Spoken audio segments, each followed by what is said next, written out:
नमस्कार प्यारे भाइयों। बड़े ही कम शब्दों में मैं आप सभी का निमी टेक्निकल क्लासेस की यूट्यूब चैनल में स्वागत करता हूं। कुछ ही दिनों में एनसीएल टेक्नीशियन का एग्ज़ाम होने वाला है। यह सीरीज एनसीएल टेक्नीशियन एग्ज़ाम की दृष्टि से बहुत ही महत्वपूर्ण है। हम 100+ एमसीक्यूज़ को सॉल्व करेंगे। हम लोग पिछले सेशन में 1 से लेकर 30 तक क्वेश्चनों को सॉल्व किया था और इस सेशन के माध्यम से 31 से लेकर 60 तक के क्वेश्चन को सॉल्व करेंगे। हमारा प्रत्येक सीरीज 30 क्वेश्चनों का होगा और बहुत ही महत्वपूर्ण, बहुत ही अच्छे लेवल का क्वेश्चन लेके आया हूं मैं। ये सीरीज खासकर एनसीएल टेक्नीशियन के लिए ही मैं लेके आया हूं, जो कि आपके लिए बहुत ही उपयोगी और बहुत ही हेल्पफुल रहने वाला है। तो साथियों, आप जुड़ जाइए फटाफट, फिर हम अपने सेशन को स्टार्ट करेंगे। और इस वीडियो को शेयर कर दीजिए ताकि और भी स्टूडेंट हमारे साथ जुड़ सके और सब हम मिल के आपस में इसके बाद अपने इस सेशन को स्टार्ट करेंगे, अपने इस सेशन को आगे बढ़ाएंगे। तो चलिए, जैसा कि आप लोगों के सामने 31 का क्वेश्चन शो हो रहा होगा। ये क्वेश्चन आज का रहने वाला है। ज़्यादातर मोटर का क्वेश्चन है, मोटर और स्टार्टर से रिलेटेड क्वेश्चन लेके आया हूँ मैं। और ये क्वेश्चन बहुत ही अच्छे लेवल का क्वेश्चन है। चलिए एक एक करके सभी क्वेश्चनों को सॉल्व करेंगे। तो चलिए स्टार्ट करते हैं अपने इस सेशन को। सबसे पहला क्वेश्चन है हमारा आज का, सिंचाई और घरेलू पंपों हेतु उपयोगी मोटर है, जो कि बहुत ही बेहतरीन, बहुत ही शानदार क्वेश्चन है। ऐसे क्वेश्चनों को तो आप लोग बिल्कुल 2 सेकंड का ये क्वेश्चन है, बिल्कुल टाइम नहीं लगना चाहिए इसमें। तो बताइए, सिंचाई और घरेलू पंपों हेतु उपयोगी मोटर कौन सा है इनमें से? एसी जनरेटर, तो आप लोग तो कहेंगे कि एसी जनरेटर का उपयोग किया जाता है। इसका उपयोग किया जाता है पावर उत्पन्न करने में।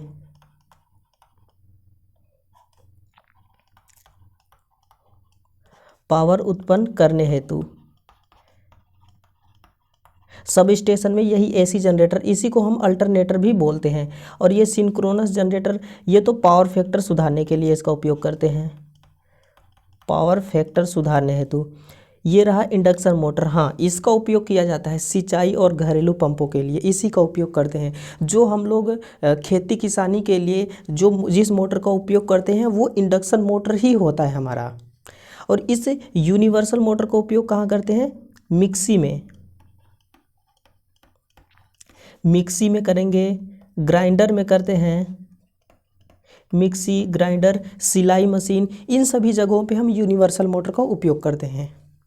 ठीक है, तो इसका सही राइट आंसर रहने वाला है ऑप्शन नंबर सी। ये इंडक्शन मोटर का उपयोग सिंचाई और घरेलू पंपों के लिए किया जाता है। और कभी कभी इस इंडक्शन मोटर के बारे में क्वेश्चन पूछ देता है कि सबसे कम मेंटेनेंस वाला कौन सा मोटर है, तो भी यही इंडक्शन मोटर ही रहने वाला है हमारा।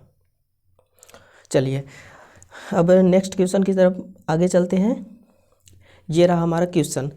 सेकंड क्वेश्चन है, निम्न में से कौन सी मोटर यांत्रिक और चुंबकीय कंपनों से मुक्त है? अब इसमें से आपको ये देखना है कि ऐसा मोटर कौन सा है जो ना तो यांत्रिक रूप से कंपन करता है, वाइब्रेशन करता है, ना ही चुंबकीय रूप से वाइब्रेशन करता है। Shaded pole motor, universal motor, phase विभक्त मोटर, हिस्टैरिसीस मोटर। तो इसमें हिस्टैरिसीस मोटर हमारा राइट आंसर होगा। अब हम समझते हैं कि हिस्टैरिसीस मोटर क्यों होगा। ये जो हिस्टैरिसीस मोटर होता है, हिस्टैरिसीस मोटर का जो रोटर होता है ये क्रोमियम का बना होता है, ये बना होता है क्रोमियम का, क्रोमियम स्टील का। और इसके जो क्रोमियम स्टील का जो रोटर है, इस रोटर में ना तो कोई खांचे कटे होते हैं और ना ही कोई वाइंडिंग किया होता है, बिल्कुल ये सपाट और चिकना होता है और मजबूत होता है। तो इसका उपयोग कहाँ किया जाता होगा? इसका उपयोग किया जाता है विद्युत घड़ियों में।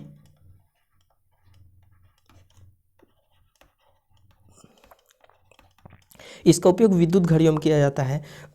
अब हम चलते हैं शेडेड पोल की तरफ। अगर ऑप्शन में हिस्टेरेसिस मोटर ना रहता तो प्राथमिकता किस मोटर को दी जाती? इसके बाद हम प्राथमिकता शेडेड पोल मोटर को ही देते। आप लोगों को ध्यान देना है कि हिस्टेरेसिस मोटर और शेडेड पोल मोटर जब ऑप्शन में दोनों मोटर दे दिया हो तब तो हम हिस्टेरेसिस मोटर करेंगे, यदि हिस्टेरेसिस मोटर ना दिया हो तो हम शेडेड पोल मोटर करेंगे। आप लोग को इस चीज़ का ध्यान रखना है, ठीक है। तो अभी शेडेड पोल मोटर का उपयोग तो खिलौनों में करेंगे। जहां हमें निम्न टार्क की आवश्यकता होती है वहां पे हम शेडेड पोल मोटर को काम में लेते हैं। यूनिवर्सल मोटर अभी मैंने बताया, मिक्सी ग्राइंडर सिलाई मशीन इन सभी जगहों पे इसका उपयोग करते हैं। तो इसका सही राइट आंसर हो गया ऑप्शन नंबर डी। चलिए अब बिना किसी देरी के आगे बढ़ते हैं। 33 क्वेश्चन है, इंडक्शन मोटर यानी कि प्रेरण मोटर में जॉगिंग से आशय क्या है? ये जॉगिंग क्या होता है? इसका दूसरा नाम इंचिंग भी होता है, ध्यान दीजिएगा, इंचिंग। और इस इंचिंग का मतलब होता है, इंचिंग का अर्थ होता है रुक रुक कर चलना, रुक रुक कर चलना। अब देखिए ये रहा 4 ऑप्शन, हम इसमें से देखते हैं कि इसका आशय क्या होता है जॉगिंग का। सिंक्रोनाइजिंग का एक सिस्टम, नहीं ये बिल्कुल गलत है, क्योंकि हम किसी मोटर को सिंक्रोनाइजिंग करने के लिए जॉगिंग का कोई प्रयोग नहीं करते, हम प्रयोग करते हैं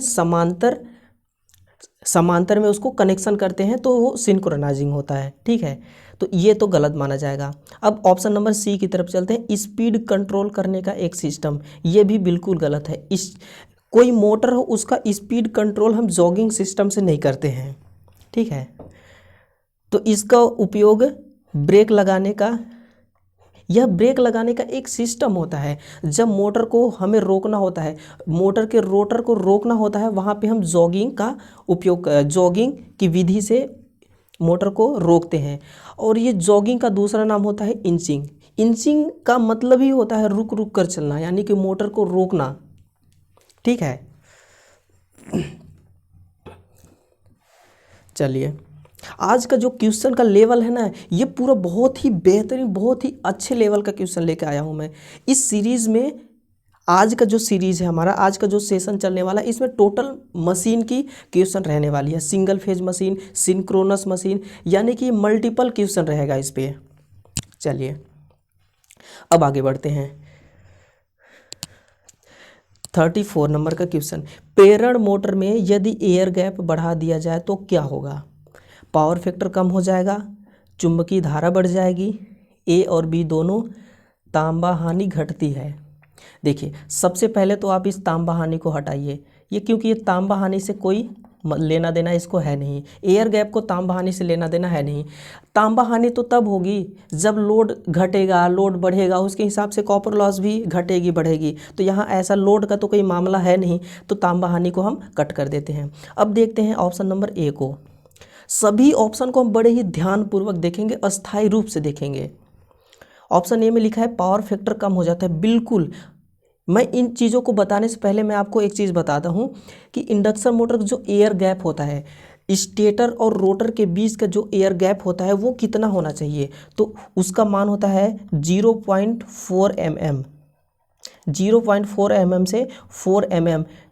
भाइयों ये किसी भी मोटर का, चाहे आप induction motor, DC motor, AC generator, DC generator, alternator, synchronous motor, किसी भी मोटर का ले लीजिए, 0.4 mm से 4 mm ही, इतना ही गैप रहना चाहिए एयर गैप के लिए। यदि आप इससे ज़्यादा रखते हो तो फिर चुंबकीय धारा का मान बढ़ जाएगा, ठीक है। ये चुंबकीय धारा क्या होता है? इसी चुंबकीय धारा को हम लीकेज फ्लक्स बोलते हैं। क्या बोलते हैं? Leakage flux. और ये जो लीकेज फ्लक्स होता है ना, इसका एक मान होता है, लीकेज फ्लक्स गुणांक का मान होता है 1.1 से 1.25। इस चीज़ को आप नोट कर लीजिए बिल्कुल। मैं बहुत ही आपको ऐसा चीज़ बता रहा हूँ जो आपके एग्ज़ाम में आ सकता है, बिल्कुल ऐसे क्वेश्चन आते हैं और आएगा तो आपको छोड़ना नहीं है कोई भी क्वेश्चन को, ठीक है। तो पावर फैक्टर भी कम हो जाता है और चुंबकीय धारा भी बढ़ जाती है, यानी कि ऑप्शन नंबर सी हमारा बिल्कुल सही जवाब होगा। ऑप्शन नंबर सी।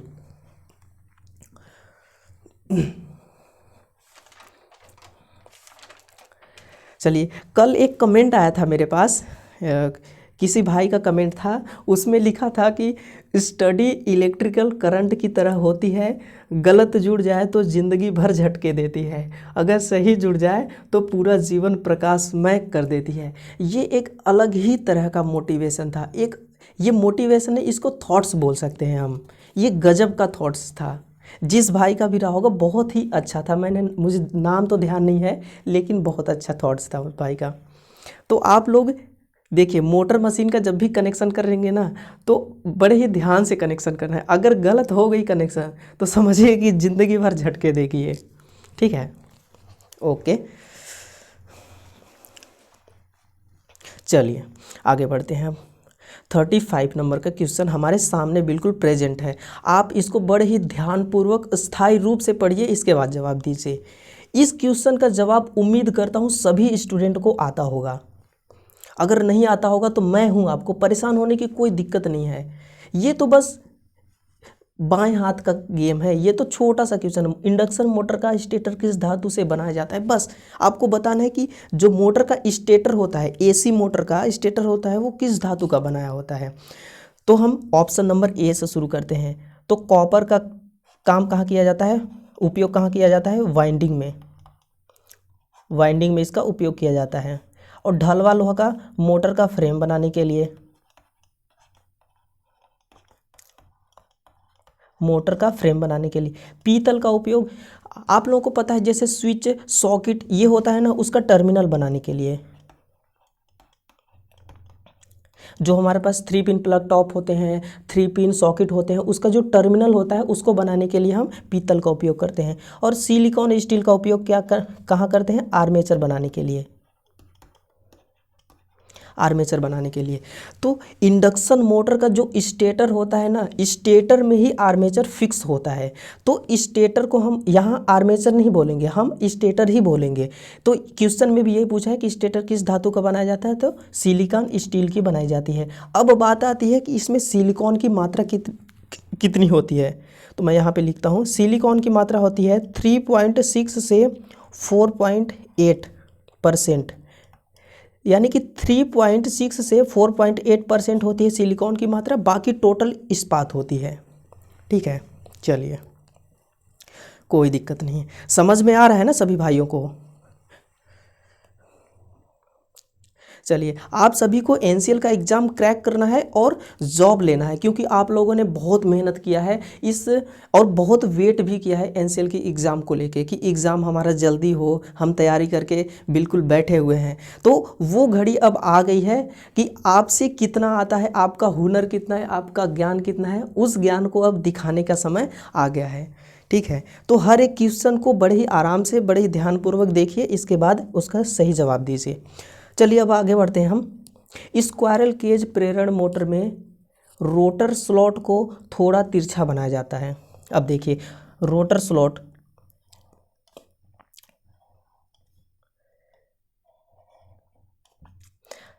ये जो इंडक्शन मोटर का रोटर का जो स्लॉट होता है ना, ये बिल्कुल ये तिरछा बनाया जाता है, जिस तरह से मैं बना रहा हूँ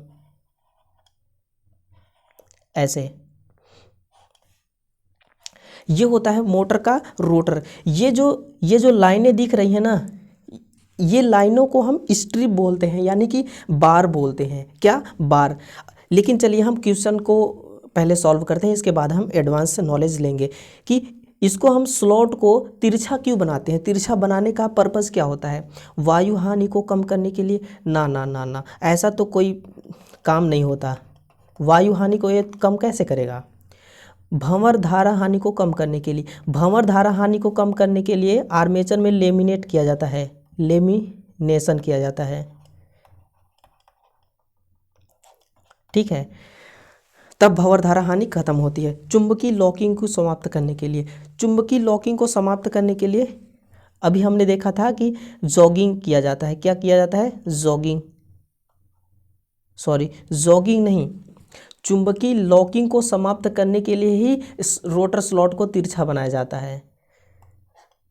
ठीक है, तो इसका सही जवाब होगा ऑप्शन नंबर सी, लॉकिंग चुंबकीय लॉकिंग को समाप्त करने के लिए मोटर का जो रोटर होता है वो चुंबकीय रूप से मैग्नेटिक लॉकअप हो जाता है, लॉक हो जाता है, जिसकी वजह से मोटर का रोटर घूम नहीं पाता। और जब मोटर का रोटर घूमेगा नहीं तो हमें आउटपुट में यांत्रिक शक्ति कैसे मिलेगी, ठीक है। तो इस चुंबकीय लॉकिंग को हमें बचाना है। अब बचाएंगे कैसे? रोटर के स्लॉट को तिरछा रख के, ठीक है। ये जो रोटर का स्लॉट है ये आपस में तिरछा है। अच्छा हाँ, मैं आपको बता रहा था कि ये जो स्लॉट दिख रहे हैं ये तिरछा है, ठीक है। तिरछा होने का तो पता चल गया क्यों तिरछा होता है, चुंबकीय लॉकिंग को समाप्त करने के लिए। आप लोगों ने कभी कभी देखा होगा जो घरों में सिंचाई के लिए उपयोग करते हैं जिस मोटर का, वो मोटर कभी कभी बहुत ज़्यादा आवाज़ करती है। जब नई नई रहती है तो अच्छे तरीके से चलती है, कुछ ही दिन बाद, साल 2 साल बाद बहुत ज़ोर से आवाज़ करने लगती है। कभी आप लोगों ने नोट किया ये आवाज़ कहाँ से आती है? कोई कहेगा बैरिंग खराब होगा तो आवाज़ आएगी, तो कोई कहेगा नट बोल्ट लूज रहेगा तो आवाज़ आएगी। लेकिन मेन उसका मुख्य कारण क्या है? मुख्य कारण है कि ये जो बार होती है, स्ट्रिप, ये ढीला हो जाती है। इस स्ट्रिप के रोटर की, इसको हम बार बोलते हैं।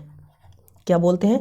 बार। ये बार जब ढीला हो जाता है तो यहाँ से आवाज़ बहुत ज़ोर से मोटर करने लगती है। अब बात आती है कि बार बनती किसकी है। यदि मोटर छोटी है, छोटी मोटर है तब तो हम एल्यूमिनियम का बार बनाएंगे, और यदि मोटर बड़ी है तो हम यहाँ कॉपर का बार बनाएंगे, ठीक है।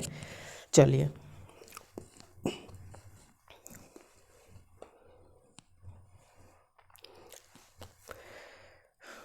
ओके, चलिए आगे बढ़े। अब ये रहा 37 नंबर का क्वेश्चन हमारे सामने है। 3 फेज वाइंडिंग के बीच वक्र फेज विस्थापन होना चाहिए। अब कितना होना चाहिए? 360 डिग्री या 90 डिग्री या 120 डिग्री या फिर 0 डिग्री बताना है आपको। चलिए हम स्टार्टिंग से देखते हैं। 2 फेज और 4 फेज इसका होता है 90 अंश, 3 फेज का होता है 120 अंश, 6 फेज का होता है 60 अंश। अब आपको इसमें से देखना है आपका सही जवाब कौन होगा। 3 फेज का पूछा है तो 3 फेज का कितना दिया है? 120 अंश, तो हमारा सही जवाब हो जाएगा 120 अंश। देखिए ये जो रोटर होता है, एक ये हमारा रोटर है, ठीक है। ये रोटर जब पूरा एक राउंड ऐसे घूम लेता है तो कितना यांत्रिक डिग्री कितना कंप्लीट करता है? 360 अंश का यांत्रिक डिग्री एक चक्कर में कंप्लीट कर लेता है। इस 360 को हमें ऐसे 3 भागों में डिवाइड करना है, बांटना है कि बराबर बराबर इलेक्ट्रिकल डिग्री आए। आर का, वाई का, बी का, तीनों वाइंडिंग का। ये हो गया मेरा आर का, ये वाई वाइंडिंग हो गई, और बी। इन आर और वाई के बीच में भी 120 अंश का होना चाहिए, इसके बीच में भी 120 अंश का होना चाहिए, और इसके बीच में भी 120 अंश का होना चाहिए। तभी तो ये बराबर बराबर होंगी, और इसको गुणा करने से 360 अंश आएगा। न 360 अंश से ज़्यादा होना चाहिए, ना ही कम होना चाहिए, ठीक है। तो चलिए आप इसको फटाफट स्क्रीनशॉट ले लीजिए या फिर इसको नोटबुक में नोट कर लीजिए। और अगर आपसे आता है तो बहुत अच्छी बात है, आपकी तैयारी बिल्कुल मस्त है। आप जाइए एनसीएल में, बैठिए एग्ज़ाम सेंटर में और एग्ज़ाम दीजिए, धड़ल्ले के साथ एग्ज़ाम निकालिए। कोई नहीं रोक सकता। जिन्होंने मेहनत किया होगा ना, वही स्टूडेंट इस एग्ज़ाम को क्रैक कर पाएगा, ठीक है। चलिए नेक्स्ट क्वेश्चन है हमारा। अस्थिर प्रचालन के दौरान 3 फेज प्रेरण मोटर के टॉर्क तथा स्लिप वक्र का आकार होता है, कैसा होता है? सीधी लाइन होती है, रेक्टेंगुलर हाइपरबोला होता है, पैराबोला, हाइपरबोला, ठीक है। बताना है आपको कि कैसा होता है अस्थिर प्रचालन के दौरान इसका फेज 3 फेज मोटर का टॉर्क और स्लिप। देखिए इसका मैं एक ग्राफ बनाता हूँ। यहाँ पे होगा मेरा स्लिप और यहाँ होगा टॉर्क। तो इसका इस तरह का इसका वक्र बनता है, ठीक है।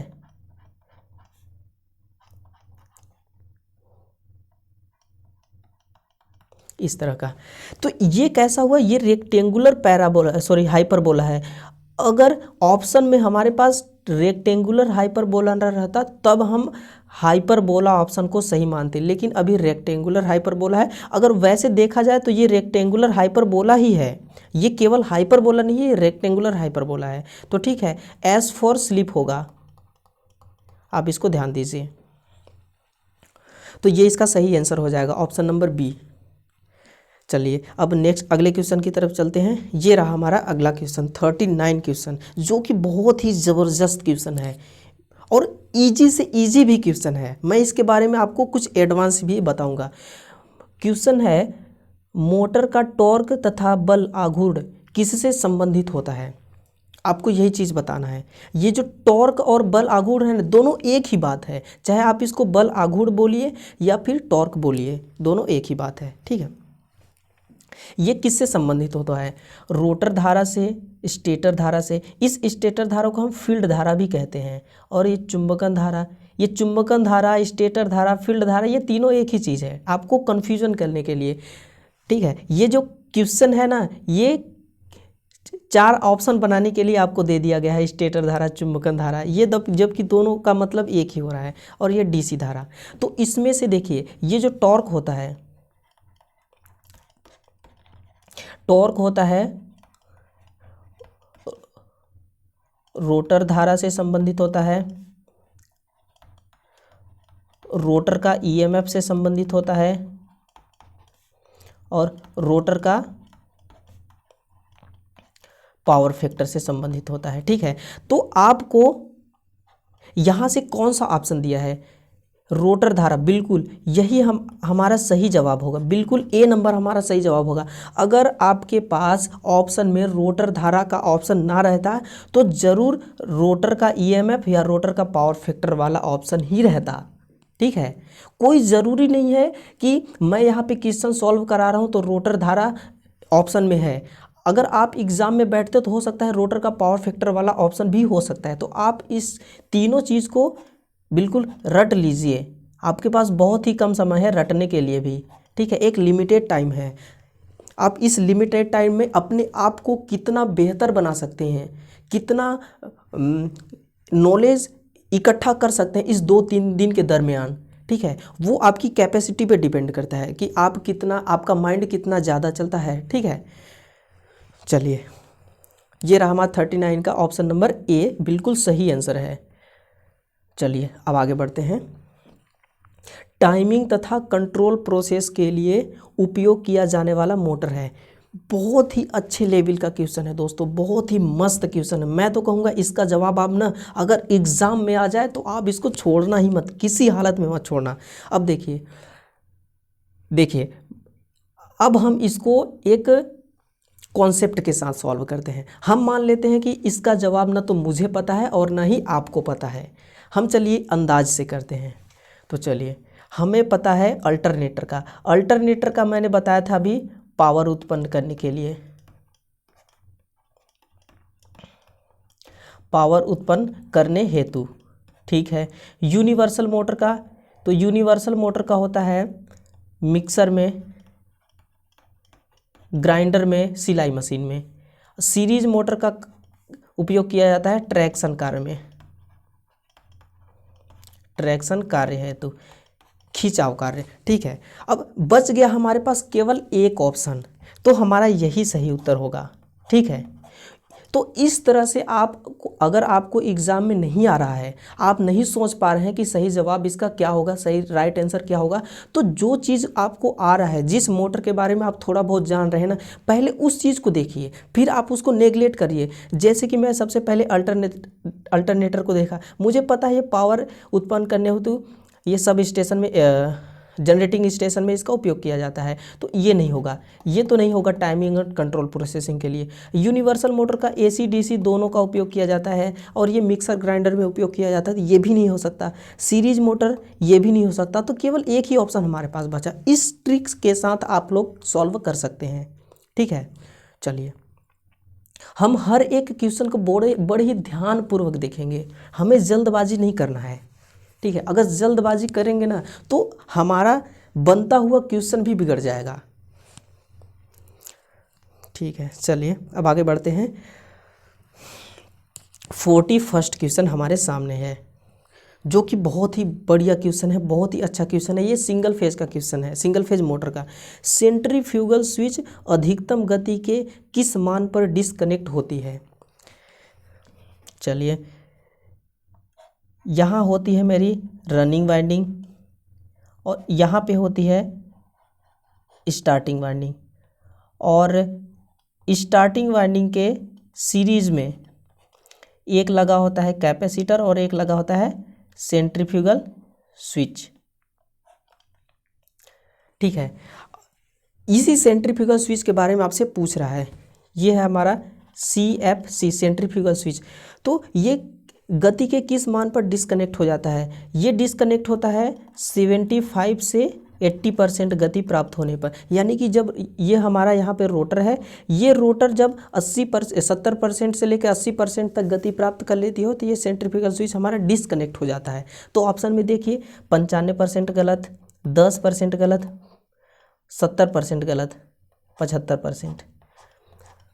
अब वैसे भी 95% स्पीड तो बहुत हाई स्पीड होती है, और 10% तो अगर 10% गति पे ही ये डिस्कनेक्ट कर देगी तो मोटर हमारी फिर कैसे चलेगी? ठीक है, तो ये तो हो नहीं सकता। 75 से 80% होगा। अब बात करते हैं कि ये जो हमारा सेंट्रीफ्यूगल स्विच होता है, ये सेंट्रीफ्यूगल स्विच जब ये डिस्कनेक्ट ही कर देता है स्टार्टिंग वाइंडिंग को, तो हम इसको लगाते क्यों हैं? देखिए, कोई भी सिंगल फेज मोटर को 2 फेज में विभक्त करने के लिए हमें 2 वाइंडिंग की ज़रूरत होती है। एक होती है स्टार और दूसरी होती है एक होती है रनिंग, एक होती है स्टार्टिंग। तो ये स्टार्टिंग वाइंडिंग ना केवल फेज विभक्त करने के लिए ही लगाया जाता है। जैसे ही हमारा ये रोटर 75 से 80% की स्पीड प्राप्त कर लेती है, ये बिल्कुल डिस्कनेक्ट हो जाता है। डिस्कनेक्ट होती है हमारी स्टार्टिंग वाइंडिंग, अलग हो जाती है रनिंग वाइंडिंग से। तो जब 80% की गति प्राप्त कर ली होती है रोटर, उस समय रनिंग वाइंडिंग जो होती है, वो रनिंग वाइंडिंग इस गति को चलाने के लिए, इस लोड को चलाने के लिए सक्षम हो जाती है। इसलिए हम इसको डिस्कनेक्ट कर देते हैं। ठीक है, तो चलिए, ये मामला तो फिक्स हो गया। आप सभी को पता चल गया कि 75 से 80%। ऑप्शन में 80% भी आ सकता है आपको कंफ्यूज करने के लिए। ठीक है, क्योंकि आजकल देखिए इतने सारे क्वेश्चन बनते हैं, हर एक एग्ज़ाम में इतने सारे क्वेश्चन बनते हैं कि जो एग्जामिनर होता है वो खुद कंफ्यूज हो जाता है कि मैं किस टाइप का क्वेश्चन दूं। इसलिए वो कभी कभी इरिटेट होकर ना वो इजी से इजी क्वेश्चन ही दे डालता है। ठीक है, चलिए अब आगे बढ़ते हैं। एक slip ring induction motor 5 kilowatt 50 hertz 6 पोल की गति 960 RPM पर चलती है। बिल्कुल ठीक है। इसकी सिंक्रोनस स्पीड तथा प्रतिशत स्पीड की गणना प्रतिशत स्लिप की गणना करना है। तो ये तो बस चुटकियों का गेम है, कुछ भी नहीं है। क्या बोला है पहले? सिंक्रोनस गति। आप सबको पता होगा सिंक्रोनस गति 120 F/P पोल होता है। 120 फ्रीक्वेंसी दे रखा है 50 हर्ट्ज और पोल कितना है 6। इसको जब सॉल्व करेंगे ना तो 1000 आएगा। कितना आएगा? 1000 RPM। ठीक है, 1000 RPM। अब क्या है हमारे पास? प्रतिशत स्लिप ज्ञात करना है। प्रतिशत स्लिप का सूत्र होता है synchronous speed minus rotor speed upon synchronous speed. Synchronous speed 1000 RPM है, रोटर स्पीड 960 RPM है, बटे सिंक्रोनस स्पीड 1000 RPM। इसको आप माइनस करेंगे तो कितना आएगा? 40 बटे 1000। 10 से 10 कट गया, बचा कितना? 4/100। आप इसको सॉल्व करेंगे 0.04 आएगा। इसको परसेंट में बदलना है तो आप 100 का भाग दीजिए, ये 2 0 ये से कट गया, बच गया कितना? 4%। यानी कि 1000 RPM और 4% स्लिप किस में है? देखिए फटाफट देखिए, 1000 RPM 4% स्लिप, बिल्कुल यही हमारा सही जवाब होगा। ठीक है, ये फार्मूला अगर आपको याद है ना तो आप तो बिल्कुल एकदम मिनट का काम सेकेंडों में करेंगे। घोड़े की रफ्तार से आप क्वेश्चनों को सॉल्व करेंगे, बिल्कुल घोड़े की रफ्तार से। कोई रोक ही नहीं सकता आपको। अगर आपके पास 90 मिनट है ना तो आप 60 मिनट में ही करके आप निकल जाओगे बाहर, अगर आपसे ये सब फॉर्मूला आ रहा है तो। अगर नहीं आ रहा है तो फिर आप फंसे रहोगे इसी में। ठीक है, चलिए आगे बढ़ते हैं। अब 43rd क्वेश्चन का लेवल क्या है, जो कि बहुत ही सिंपल लेवल है। अगर देखा जाए तो थोड़ा जिसको नहीं आता उसके लिए टफ है, लेकिन देखते हैं, देखने से पता चलेगा। क्वेश्चन का बोल है किसी तुल्यकालिक मोटर में हंटिंग दोष कब आती है। ये लो भैया, हंटिंग दोष कब आती है बताइए, ये किसको नहीं पता। फील्ड धारा के अचानक परिवर्तन होने से। बिल्कुल, ये बिल्कुल सही है, इस बात से मैं सेटिस्फाई हूँ। लोड में अचानक परिवर्तन से, इस पे भी मैं संतुष्ट हूँ। हार्मोनिक टार्क युक्त लोड से, वाह क्या बात है। यानी कि उपरोक्त सभी आंसर होगा आपको, देख लीजिए ये सभी बात से हंटिंग दोष आती है। ये हंटिंग होता क्या है इसके बारे में थोड़ा जानते हैं। जैसे कोई मोटर हो गया, सिंक्रोनस मोटर के बारे में पूछा है तो मैं सिंक्रोनस मोटर का ही एग्जांपल लूँगा। सिंक्रोनस मोटर हो गया, सिंक्रोनस मोटर का जो रोटर है वो रोटेट कर रहा है, वो घूम रहा है। हम लोड को परिवर्तन करते हैं, यानी कि लोड को चेंज करेंगे तो लोड के हिसाब से थोड़ा बहुत गति चेंज होती है। सिंक्रोनस मोटर वैसे स्थिर गति वाली मोटर है, सबको पता है। तो लेकिन जैसे लोड परिवर्तन होता है तो हल्की फुल्की सी उसकी गति में भी परिवर्तन होती है। तो गति परिवर्तन होती है ना, जब लोड को चेंज करते हैं तो हमारा रोटर यानी कि मोटर का रोटर कन्फ्यूज हो जाता है, सोचता है कि अब मुझे, पहले तो मैं क्लॉकवाइज में चल रहा था लेकिन अब मुझे किस वाइज में चलना है, वो कन्फ्यूज हो जाता है। इसलिए वो वाइब्रेट करने लगता है, वहीं पे हंटिंग करने लगता है। तो फिर वही हंटिंग दोष होती है। अब इसको समाप्त कैसे करेंगे, इसको समाप्त करने के लिए हम डैम्पर वाइंडिंग उपयोग करते हैं। क्या, डैम्पर वाइंडिंग। अब ये कौन सा नमूना आ गया, डैम्पर वाइंडिंग। ये डैम्पर वाइंडिंग क्या होता है, ये डैम्पर वाइंडिंग बड़ा ही कमाल का चीज़ है, ध्यान से देखिए सुनिए। जैसे ही हमारा हंटिंग दोष आता है ना, हंटिंग दोष के आते ही ये डैम्पर वाइंडिंग एक्साइटेड होती है। क्या होती है, एक्साइट होती है। इसके एक्साइट होते ही एक डैम्पर वाइंडिंग में टॉर्क उत्पन्न होता है। ये टॉर्क का काम है इस हंटिंग को समाप्त करना, ठीक है।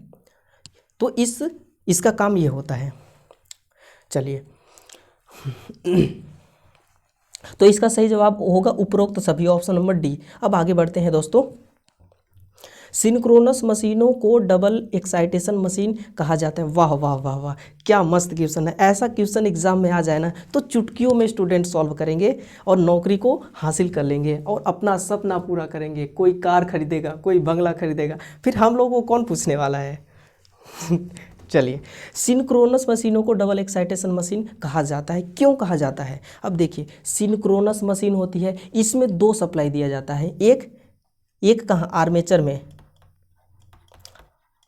तो आर्मेचर में कौन सी सप्लाई देंगे, एसी। और एक देते हैं, दूसरा कहाँ देते हैं, बताइए बताइए बताइए, रोटर में। इस रोटर को हम यहाँ फील्ड भी कहते हैं, जो कि डीसी सप्लाई देते हैं। तो आर्मेचर में एसी सप्लाई और रोटर में डीसी सप्लाई। अब देखिए ऑप्शन में है क्या, एसी और डीसी। बिल्कुल, सप्लाई क्रम से आर्मेचर तथा फील्ड से संयोजित होनी चाहिए। एक नंबर का ऑप्शन दिया है, बहुत बढ़िया ये ऑप्शन दिया है। अब हमें इधर देखना ही नहीं है, हमें इधर देखना ही नहीं है, हमारा जवाब यहाँ मिल गया ना। एग्ज़ाम में हमें इतना एक मिनिमम टाइम मिलता है कि अगर हमें सही जवाब मिल गया ना, हम लोग सही जवाब का खोज कर लिए तो हमें आगे देखने की ज़रूरत नहीं है। क्योंकि हम जिस समय को हम इसको देखने में लगाएंगे ना, यही समय हम अगले क्वेश्चन में लगाएंगे, तो वो हमारे लिए बहुत ही फ़ायदा होगा, ठीक है। चलिए आगे बढ़े। अब अगर ये वीडियो अच्छा लग रहा हो तो वीडियो को भी तुरंत करिए लाइक, तुरंत ठोकिए लाइक, ठोकिए ठोकिए। चलिए आगे बढ़ते हैं, करते रहिएगा लाइक, आप लास्ट में कर दीजिए, जाते समय कर दीजिएगा लाइक, कोई दिक्कत नहीं। सिंक्रोनस मोटर में आर्मेचर रिएक्शन का कौन सा प्रभाव शून्य पावर फैक्टर लीडिंग को संचालित करता है। नहीं समझ में आया क्वेश्चन, हम दोबारा पढ़ेंगे क्वेश्चन को।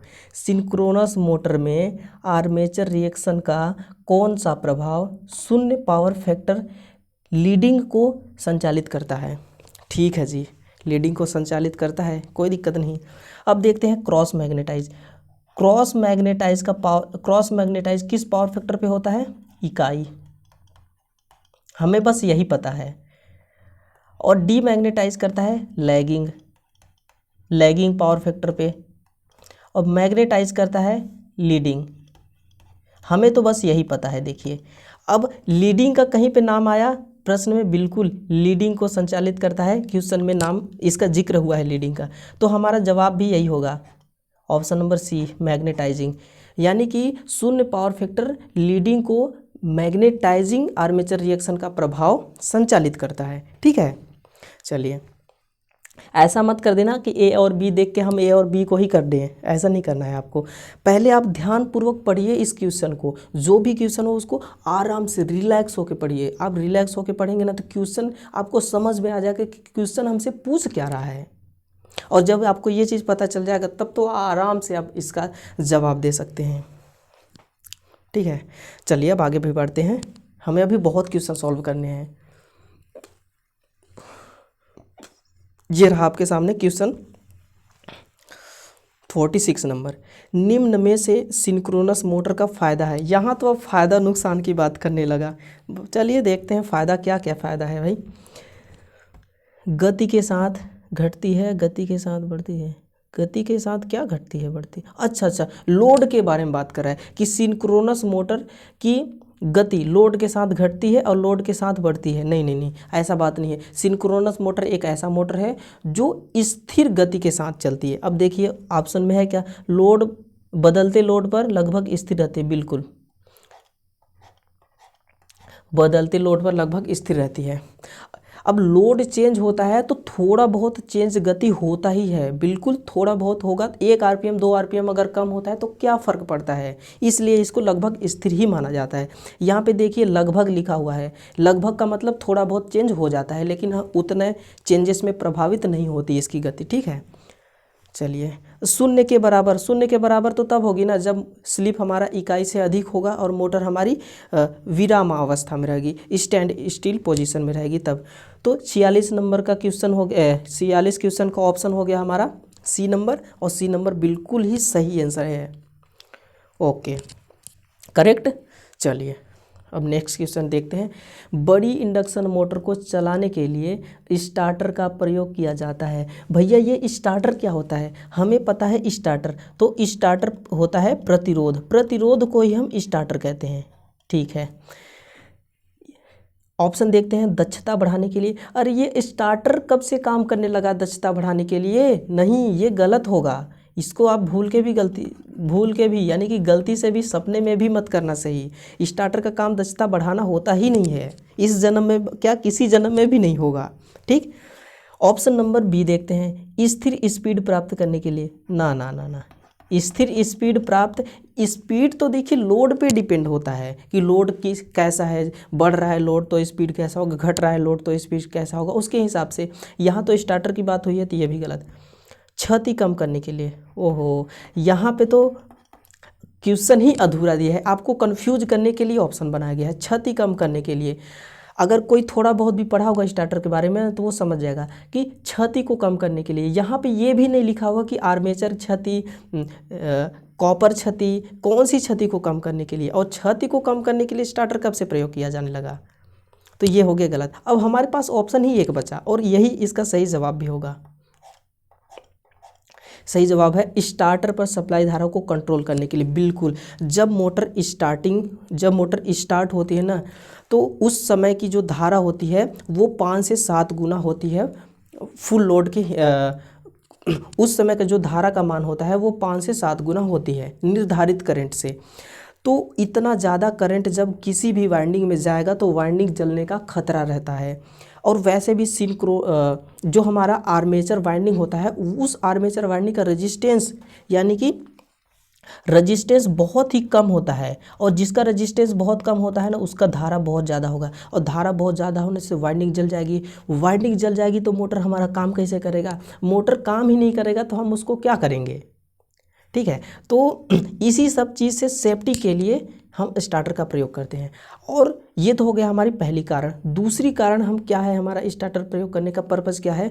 दूसरा हमारा पर्पज़ ये है कि जब स्टार्टिंग में यानी कि मोटर प्रारंभ होता है उस समय हम धारा को कंट्रोल कर देते हैं ताकि मोटर का बैक EMF उत्पन्न हो सके।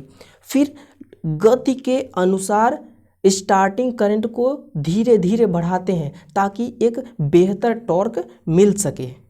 दूसरा कारण ये होता है, पहला कारण ये होता है स्टार्टर प्रयोग करने का। ठीक है, आप सब लोगों ने देख लिया बहुत ही अच्छे तरह से।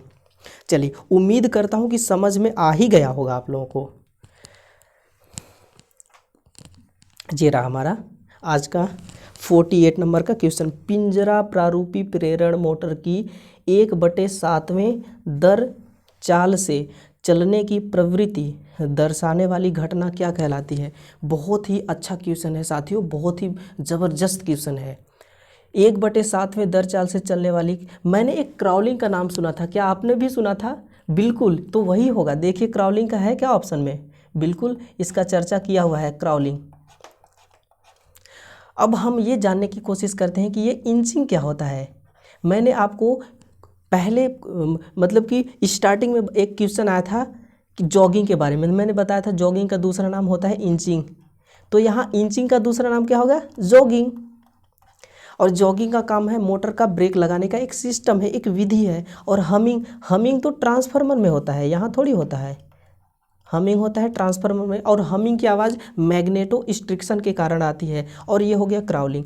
क्राउलिंग किस वजह से उत्पन्न होती है? क्राउलिंग उत्पन्न होने का कारण क्या होता है, इस चीज़ को हम देखेंगे। ठीक है, 1 मिनट, मैं आपको थोड़ा इसको अच्छे से समझाना चाहता हूँ। चलिए, मोटर में देखिए होता है एक हार्मोनिक्स। ये हार्मोनिक्स 2 प्रकार के होते हैं, एक होता है सम, दूसरा होता है विषम। सम हार्मोनिक्स होते हैं 2, 4, 6, 8, 10, 12, 14, 16, 18, 20 ऐसे होते हैं। ठीक है, विषम होता है 1, 3, 5, 7, 9, 11, 13, 15 और ऐसे करके ये विषम हार्मोनिक्स होते हैं। अब ये विषम हार्मोनिक्स और सम हार्मोनिक्स क्या नुकसान पहुंचाते हैं? ये हार्मोनिक्स गति को कम करते हैं, मोटर की गति को कम करते हैं। तो ये जो सम हार्मोनिक्स होता है, जैसे ही मोटर का रोटर 1 राउंड घूमता है, 2 राउंड घूमता है, ऐसे ही करके 1 राउंड घूमेगा तो सम हार्मोनिक्स का ये पहला वाला हार्मोनिक्स समाप्त हो जाता है, दूसरे राउंड में ये समाप्त हो जाता है, तीसरे राउंड में ये समाप्त होता है और चौथे राउंड में ये। इसी तरह से सम हार्मोनिक्स हमारा समाप्त हो जाता है, कोई दिक्कत नहीं होता। और मोटर को 1-2 राउंड घूमने के लिए ना सेकेंडों का भी समय नहीं लगता। तो ये सम हार्मोनिक्स तो हो जाता है ख़त्म। अब हो गया विषम हार्मोनिक्स की बात।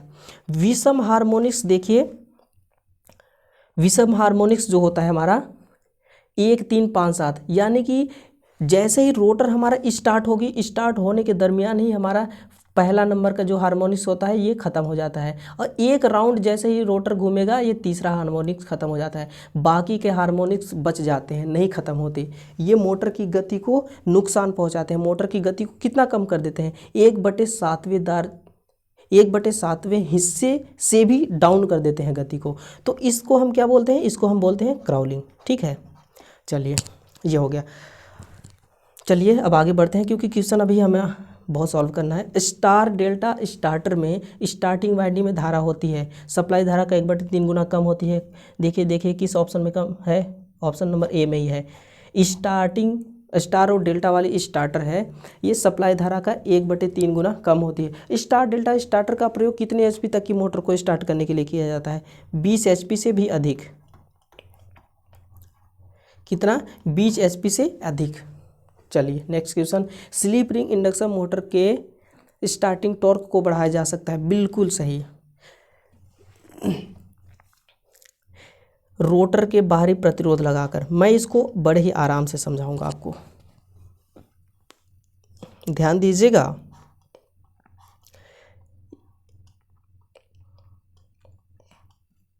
ये हो गया मेरा रोटर, सॉरी ये हो गया मेरा स्लिप रिंग मोटर। यहाँ पे होगा रोटर। इस रोटर में 3 फेज की वाइंडिंग किया जाएगा। इसमें प्रयोग किया जाने वाला रोटर होगा वाउंड रोटर। कौन सा रोटर? Wound rotor.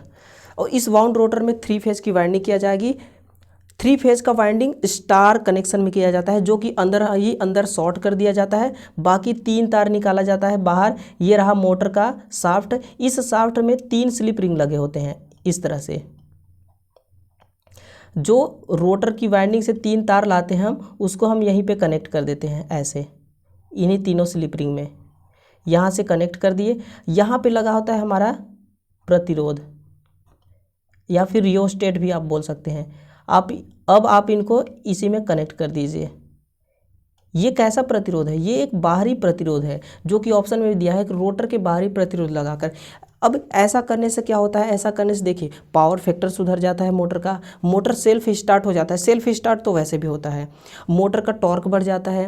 अब मोटर का टॉर्क, स्टार्टिंग टॉर्क बढ़ जाता है, पावर फैक्टर सुधर जाता है। ठीक है, तो बाहरी प्रतिरोध लगाकर हम स्टार्टिंग टॉर्क को बढ़ा सकते हैं। ऑप्शन नंबर ए बिल्कुल सही है। अब इधर हमें जाने की ज़रूरत ही नहीं है, हम चलते हैं आगे।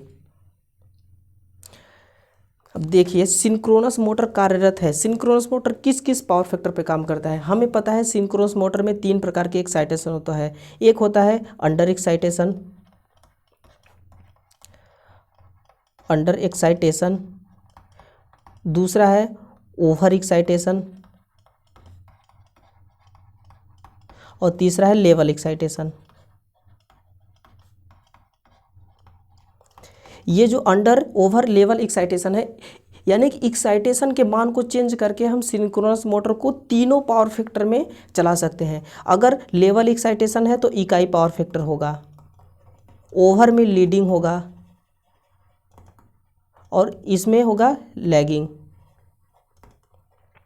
तो हम लीडिंग लैगिंग तीनों पावर फैक्टर पे इस मोटर को चला सकते हैं। बहुत ही प्यारा मोटर है, बहुत ही अच्छा मोटर है, पावर फैक्टर सुधारने के काम आता है और इससे हम यांत्रिक शक्ति भी ले सकते हैं। चलिए, दो काम करने का उपयोग किया जाता है इस मोटर का। अब चलते हैं, आगे बढ़ते हैं। 3 फेज जनरेटर द्वारा उत्पन्न फेज वोल्टेज दिए गए हैं। ये एक नए लेवल का क्वेश्चन है जो कि बहुत ही स्टूडेंट को नहीं भी आता होगा। ठीक है, चलिए, R 0 degree Celsius, 0 degree, Y 120 degree, B minus 120 degree, बिल्कुल सही है। ये RYB होगा, RYB का सीक्वेंस चलता है ना, बिल्कुल यही होगा।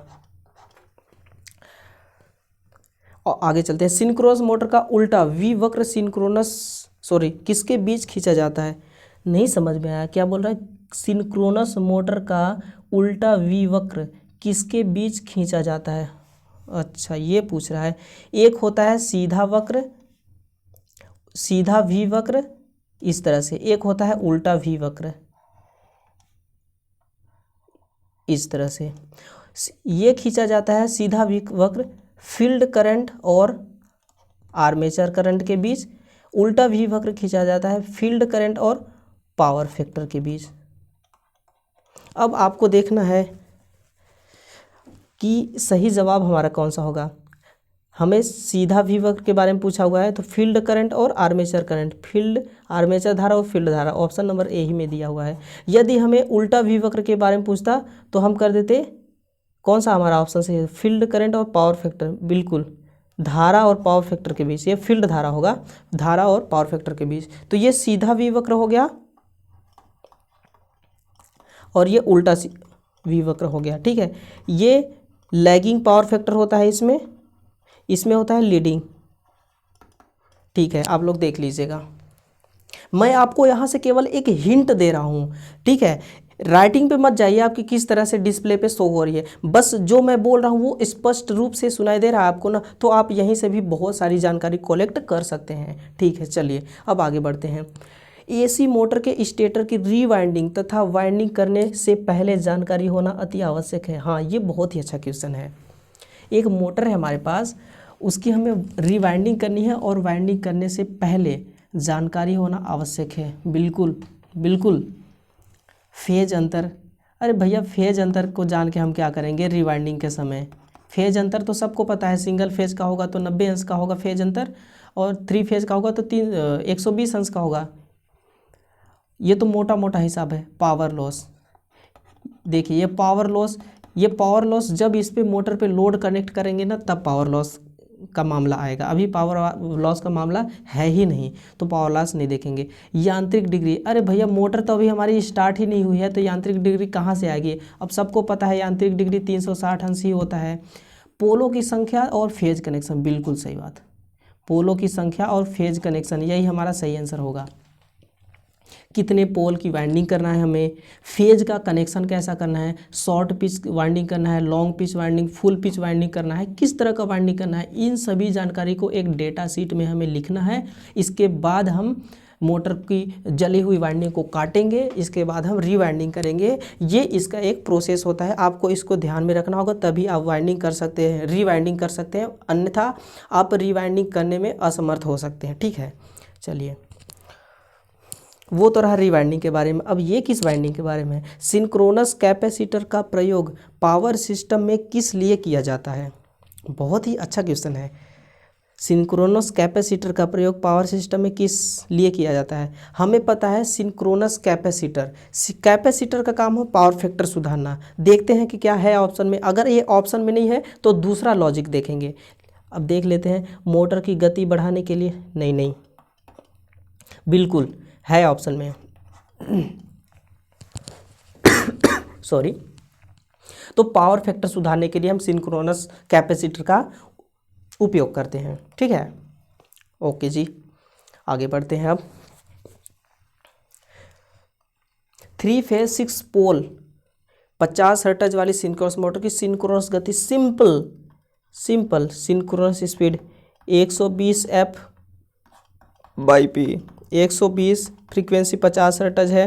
पोल कितने हैं? 6, 12 पंचे 60 और 2 जीरो और है हमारे पास 6, कितना आया? 1000 RPM। ऑप्शन नंबर ए में ही दिया हुआ है 1000 RPM। इसको तो आप देख के ही चुटकियों में सॉल्व करते हैं। ये सब टाइम पास के लिए है सवाल हमारे लिए, ठीक है। टाइम पास वालों में हम लोग भी टाइम पास ही करेंगे, बहुत ज़्यादा समय नहीं लगाएंगे, ठीक है। 57 नंबर 57 है हमारे पास। किसी वाइंडिंग में प्रत्येक खांचों में केवल एक कुंडली तरफ, अच्छा ये कुंडली तरफ नहीं, कुंडली साइड है। ये आपको कंफ्यूज करने के लिए एग्जाम में ऐसे ही क्वेश्चन आते हैं, आपको भ्रमित करने वाला क्वेश्चन, ठीक है। तो देखिए यहाँ कुंडली तरफ मतलब कुंडली साइड, एक कुंडली साइड है तो एकल परत वाइंडिंग, 2 कुंडली साइड होता तो दोहरी परत वाइंडिंग, ठीक है। बिल्कुल अच्छा क्वेश्चन है, बढ़िया क्वेश्चन है। ये क्वेश्चन आपको फ्री में नंबर दे जाएंगे, बिल्कुल फ्री में नंबर। आप लोग अगर वाइंडिंग का थोड़ा बहुत भी पढ़े होंगे तो ये फ्री का नंबर है। 58, किसी मशीन के 2 निकटतम पोलों के बीच की दूरी को क्या कहते हैं? ये अच्छा लेवल का क्वेश्चन है, बढ़िया क्वेश्चन है। 2 पोल, हम जानते हैं मोटर में 2 पोल है। एक है हमारा एन पोल है, पहला हमारा एन पोल और दूसरा है एस पोल, ठीक है जी। एन पोल और एस पोल, ये रहा हमारा स्लॉट,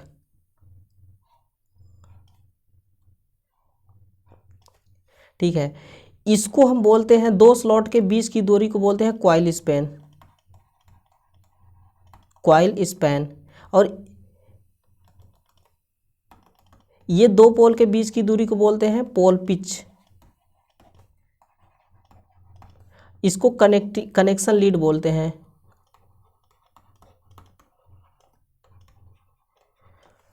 तो हम ऑप्शन में हमारा बी दे रखा है पोल पिच, जो कि बिल्कुल सही है ऑप्शन बी नंबर, ठीक है। चलिए, यहीं से आपका आता है short pitch winding, long pitch winding. ये जो आपका स्लॉट है ना, इस स्लॉट से यदि आगे चली जाती है, ये वाली आपकी वाइंडिंग आगे चली जाती है, यहाँ चली जाएगी तो लॉन्ग पिच हो जाएगी। अगर ये वाइंडिंग यहीं से ऐसे निकल आएगी तो ये शॉर्ट पिच, अभी ये फुल पिच वाइंडिंग है, ठीक है। चलिए, आज का हमारा 49 क्वेश्चन। अब हम अपनी मंजिल की तरफ पहुँच चुके हैं, जो कि एक क्वेश्चन और हमें सॉल्व करना है, ठीक है। आर्मेचर कॉइल का अग्र पर कुंडली द्वारा वितरित किए गए तत्वों की संख्या क्या कहलाता है? ये तो फ्रंट पिच कहलाता है। बहुत ही इजी क्वेश्चन है, ये आपको आता भी होगा। ये आर्मेचर कॉइल या अग्र पर कुंडली द्वारा वितरित किए गए तत्वों की संख्या फ्रंट पिच कहलाती है, ठीक है। ये रहा आज का हमारा लास्ट क्वेश्चन। इस क्वेश्चन को बड़े ही ध्यान से आप देखिए और इसका जवाब आप सभी भाइयों को आना चाहिए। क्वेश्चन का बोल है, एक लघु पिच कॉइल यानी कि शॉर्ट पिच कॉइल है तो पिच फैक्टर, बिल्कुल शॉर्ट पिच है तो 1 से कम होगा। अब देखिए 1 के बराबर होगा, ये फुल पिच में होता है, ये फुल पिच वाइंडिंग में होगा। 1 से कम है तो ये शॉर्ट पिच वाइंडिंग, 1 से अधिक है ये लॉन्ग पिच वाइंडिंग। 0 का तो कोई मामला ही नहीं होता, ठीक है। तो आपका सही आंसर हो जाएगा option number B. Short pitch के लिए पिच फैक्टर का मान होता है 1 से कम। तो चलिए भाइयों, हम लोगों ने आज 30 क्वेश्चन को फिर से अंजाम दे दिया और इसमें से हमने देखा कि कितने अच्छे अच्छे लेवल के क्वेश्चन हैं। और ये जो क्वेश्चन का लेवल है, क्वेश्चन का जो तरीका है, क्वेश्चन पूछने का तरीका, यहाँ से हमें पता चलता है। अब देखिए, जैसे एक क्वेश्चन आया था क्वाइल तरफ, अगर जो स्टूडेंट ऐसे क्वेश्चन को सॉल्व नहीं किया रहेगा वो तो कंफ्यूज हो सकता है क्वाइल तरफ को देख के, और जो किया होगा वो बिल्कुल क्वाइल तरफ यानी कि क्वाइल साइड।